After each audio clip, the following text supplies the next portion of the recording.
जय श्री राम। आज की वीडियो है कि बिना गुरु के ध्यान या जप करना सही है या नहीं। मैंने पहले भी एक वीडियो में बताया था कि गुरु का मार्गदर्शन हो तो मंजिल जल्दी मिलती है और बिना नुकसान के मिलती है। लेकिन अगर आपके पास गुरु नहीं है और आप ध्यान करना चाह रहे हो या कर रहे हो तो उसमें भी कोई नुकसान नहीं है। बाकायदा आपकी नीयत और आपका जो तरीका है वो अच्छा हो, साफ हो, स्वस्थ हो, ये बिल्कुल सही है, सेफ है, कोई दिक्कत नहीं है। लेकिन अगर आप साफ मन के नहीं हैं, श्रद्धा आप में नहीं है, संयम आप में नहीं है, तो शायद कुछ थोड़ी समस्याएं हो सकती है। इतिहास में कई संतों ने बिना गुरु के ही अपनी साधना शुरू करी है। जब शिष्य तैयार होता है तो गुरु स्वयं ही प्रकट हो जाते हैं, ये बात मान लीजिए। अपने आप प्रकट हो जाएंगे, आपको ढूंढने की जरूरत नहीं पड़ेगी। तो गुरु स्वयं प्रकट हो जाते हैं जब आपके अंदर इतनी आध्यात्मिक चेतना जागती है। तो जिसको अभी तक गुरु नहीं मिले ना, तो समझ लेना कि उनकी अभी ध्यान चेतना इतनी जागृत नहीं हुई। और जिसके पास गुरु हैं तो वो अपने आप को खुशनसीब समझिए। अगर आप सच्चे दिल से ईश्वर से प्रार्थना करते हैं कि आपको सही मार्ग मिले और जरूरत पड़ने पर मार्गदर्शन मिले, तो आपको कभी कोई नुकसान नहीं होगा ध्यान से। और जो लोग डर रहे हैं, उस डर को शांति में आप कैसे बदलोगे? देखो, आपका डर केवल सुनी सुनाई बातों पर या फिर आपकी मानसिक जानकारी से आ रहा है। कहीं से आपने कुछ सुना होगा, कहीं से आपने कुछ पढ़ा होगा कि ये हो जाता है, वो हो जाता है। तो ये डर सिर्फ वो है। आपको अभी तक ऐसा कोई अनुभव नहीं हुआ होगा जिससे आपको डर लगे। ठीक है, तो इसे बदलने के लिए ये उपाय जो मैं आपको बताने वाला हूं वो करो। पहला, नियमित अभ्यास। रोज कम से कम 10 मिनट ध्यान और जप जो भी आप करते हो वो करो। उसको करना ही है। एक समय पर अपनी वो चीज जरूर करो। एक जगह बैठाओ खुद को, एक आसन लो और वो एक ही समय पर 5 मिनट 10 मिनट जितना भी आप कर सको करो।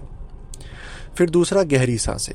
ध्यान से पहले और बाद में मैंने हमेशा से कहा है थोड़ा बहुत प्राणायाम जरूर करना चाहिए। अनुलोम विलोम, कपालभाति, जो भी है, आप लंबी लंबी सांस शरीर को ढीला छोड़ते हुए लो और ऐसे ही उसको छोड़ो हो सके। और अगर आपको कुंभक की प्रैक्टिस है तो बीच में कुंभक का भी अभ्यास जरूर करो। तो ध्यान से पहले ये कुछ 5-10 बार जरूर करो आप। ठीक है, ध्यान से पहले आपको संकल्प भी करना है कि मैं ईश्वर की कृपा से ध्यान कर रहा हूं या कर रही हूं। जो भी अनुभव हो मैं उनका स्वागत करूंगा या करूंगी। धीरे धीरे गहराई में जाना है।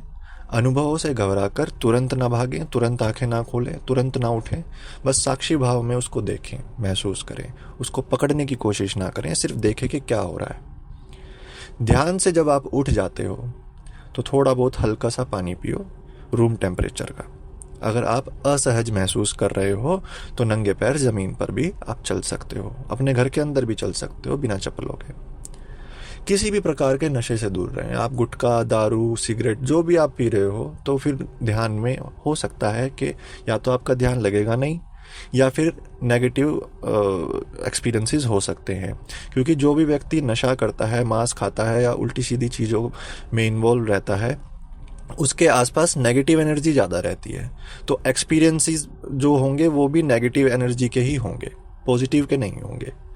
ठीक है, तो पॉजिटिव एनर्जी जब पास में रहेगी तो एक्सपीरियंसेस भी पॉजिटिव एनर्जी के होंगे। ये तो स्वतः ही आप इतने समझदार हो कि आपको पता होना चाहिए। तो किसी भी तरह के नशे या मादक पदार्थों से बचना है।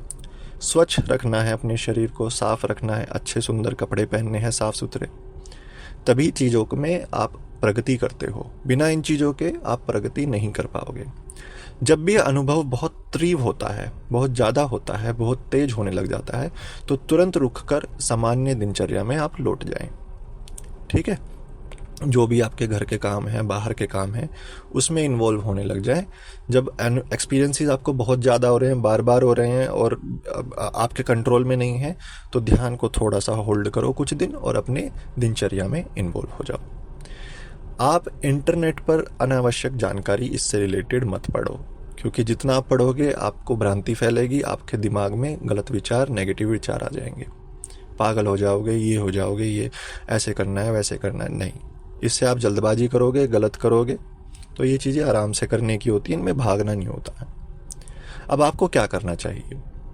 अगर आपके कोई गुरु नहीं है तो आप ओम नमः शिवाय का जाप कर सकते हैं, शंभ सदाशिव का कर सकते हैं। मैं तो ये कहता हूँ मंत्र का ना करके नाम का अभ्यास करो तो सबसे बढ़िया है, क्योंकि इसका कोई भी साइड इफेक्ट नहीं होता है।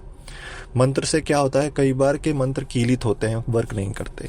कुछ मंत्र की ऊर्जा नेगेटिव एनर्जी चुरा लेती है, लेकिन नाम की ऊर्जा कभी भी नेगेटिव एनर्जी नहीं चुरा सकती, क्योंकि नाम तो स्वयं नामी ही होता है। आप भगवान विष्णु का नाम लो, कृष्ण का नाम लो, राम का नाम लो, शिव का नाम लो, वो तो स्वयं नामी ही है, वो तो स्वयं परमात्मा ही है। नेगेटिव एनर्जी उनसे क्या चुरा लेंगी, इतनी शक्ति ही नहीं है उनमें। लेकिन मंत्र का फिर अलग हो जाता है। मंत्र में ऊर्जाएं होती हैं, वो नेगेटिव एनर्जी चुरा लेती है। एक शांत स्थान चुनो, आंखें बंद करो, रीढ़ की हड्डी सीधी रखो, 3 बार, 10 बार, 5 बार, जितनी बार आप ले सको उतना आप प्राणायाम करो पहले ध्यान से। फिर मन ही मन नाम को दोहराओ, अनुभवों को देखो, जो भी रंग दिखाई दे, जो भी रूप दिखाई दे, जो भी आकृति दिखाई दे, उस पर ध्यान केंद्रित करो और उसको बस देखते रहो, दृष्टा बन जाओ, उसको पकड़ना नहीं है। ठीक है, मैं दोबारा से दोहरा रहा हूँ। सुरक्षा का भाव अपने आप महसूस करो पॉजिटिव एफर्मेशंस के साथ, कि मैं सुरक्षित हूँ और भगवान मेरे साथ हैं, जो भी स्वरूप को आप मानते हो। ध्यान के बाद 2-3 मिनट के बाद अपनी सामान्य सांस पर आ जाओ, ईश्वर को धन्यवाद करो, उठो, और असहज महसूस कर रहे हो तो थोड़ा रूम टेम्परेचर का पानी पियो या नंगे पैर अपने घर के अंदर चलो। तो ये सब चीज़ें होती हैं, ये बताएगा नहीं कोई, हर कोई नहीं बताती हैं चीज़ें। तो आप इसको करो और देखो, कुछ दिनों के बाद आपको हल्के फुल्के और अच्छे एक्सपीरियंसेस होने लग जाएंगे। जय श्री राम।